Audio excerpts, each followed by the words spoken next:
Untung ada spot ini ya Pak ya, jadi nggak perlu ke bawah-bawah. Anda beberapa kali menyinggung soal husnul khotimah.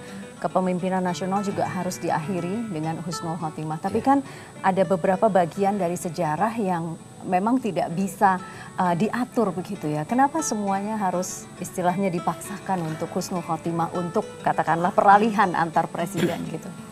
Karena itu saya katakan, yang harus kita bangun sistem sekarang. Bagaimana sistem itu baik. Sehingga presiden turun itu dia kalah, ya memang rakyat tidak memilih dia gitu loh. Dan dia ikhlas bahwa dia tidak dipilih rakyat, dia persilakan presiden terpilih dan dia dukung begitu. Kan negeri ini kan menjadi tenteram. Tentu Pak SBY kan pasti ada kekurangan dan kelebihannya. Sudahlah, beri kesempatan dengan segala kelebihan dan kekurangannya. Kita belajar menahan diri, kita mencari sistem yang bagus, dan beri kesempatan pilih presiden yang bagus. Pak Latif, tadi Anda benar-benar terharu pada saat ingat soal Bung Karno. Apakah ada sedikit penyesalan kenapa dulu harus ikut menurunkan Bung Karno melalui demo begitu? Ya karena itulah, karena keadaan pada waktu itu yang Anda sebutkan tadi.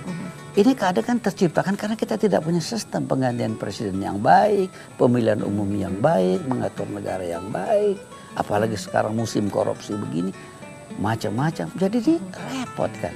Anda punya pendapat yang berbeda tentang soal korupsi. Bicara soal KPK, Anda punya pendapat yang berbeda. Apa yang berbeda tentang peran KPK? Jadi begini ya, KPK ditugaskan untuk membersihkan korupsi. Kayak sapu lah katanya. Saya punya pemikiran, KPK itu ditugaskan membersihkan sapu-sapu yang ditugaskan untuk menyapu biar bersih. Kan yang membasmi korupsi, tugas pembersihan negara ini adalah polisi, jaksa, hakim. Ini dulu dibersihkan Oleh KPK maksudnya? Nah, jadi KPK itu ditugaskan membersihkan 3 lembaga ini dulu. Jadi kerjanya itu nggak terlalu besar. Nah, diberi waktu dalam 5 tahun atau 10 tahun. Tapi tidak bisa menunggu lama Pak, karena korupsi sudah di mana-mana, jadi memang harus menyapu bersih semuanya. Begitu. Nah itulah, hidup itu kan harus ada skala prioritas dong. Itulah yang kita bilang, kita membangun sistem dan bisa taat kepada aturan gitu. Kan banyak nih yang sudah jadi menteri, kemudian nanti jadi gubernur, kemudian nanti jadi anggota DPR begitu. Saya tidak pernah bercita-cita menjadi politisi. Saya tidak pernah bercita-cita menjadi menteri atau apa. Cita-cita saya menjadi waktu kecil jadi negarawan. Jadi negarawan itu tidak mesti jadi menteri, bisa tidak DPR. Tapi kan kita harus memikir tentang negara itu. Kebetulan saya pernah menjadi anggota DPR, pernah itu ya saya melaksanakan tugas saya dengan sebaik mungkin.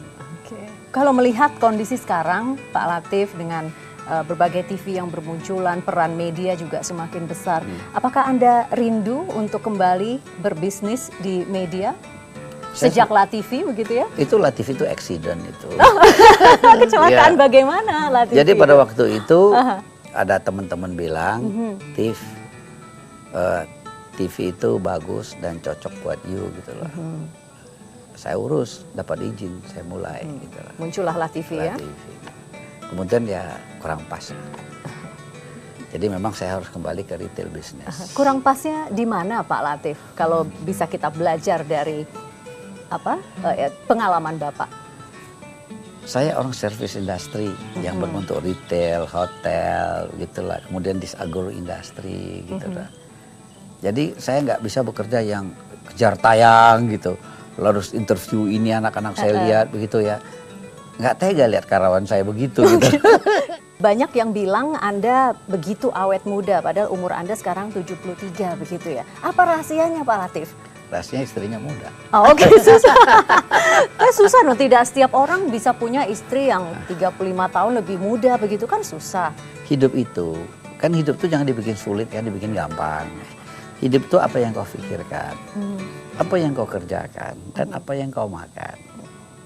yang paling penting punya istri jauh lebih muda ya Pak ya. Karena itu prinsip utama begitu. Itu juga saya tidak mau, itu kan rezeki dari Tuhan kan.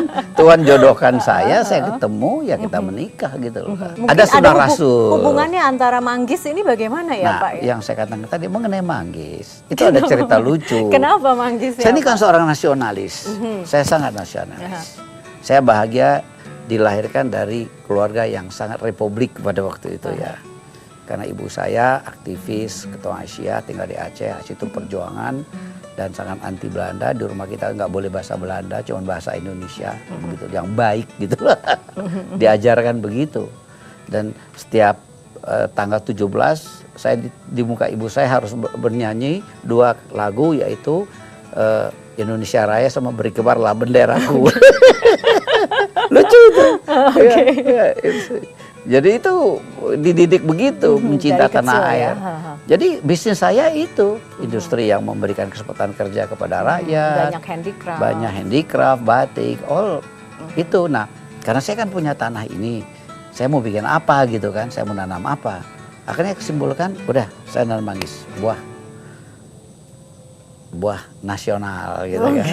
Nah, ternyata saya teliti lebih mendalam lagi, memang tidak ada kebun manggis sebesar ini gitu loh.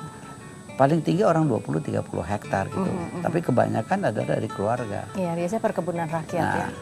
Okay. Bapak, saya mau lihat kebun yang di arah sana. Kita bisa potong jalan di sini. Oke, silakan. Oke.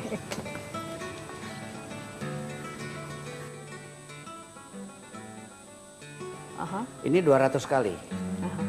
Ini gitu. Tiap hari? Tiap hari, seminggu 3 kali. Wow, tumpuannya di situ ya? Iya, ini memperkuatkan otot dan kaki kita gitu, dan segala muscle kita. Wow, oke. Biasa panggil trainer ya Pak ya? Ini pakai trainers, nggak bisa sendiri karena dia yang tahu gerakan-gerakan yang efektif. Oh, oke. Coba aja sekali. Ya, tarik. Udah ya. tarik. Terus gini? Terus ya.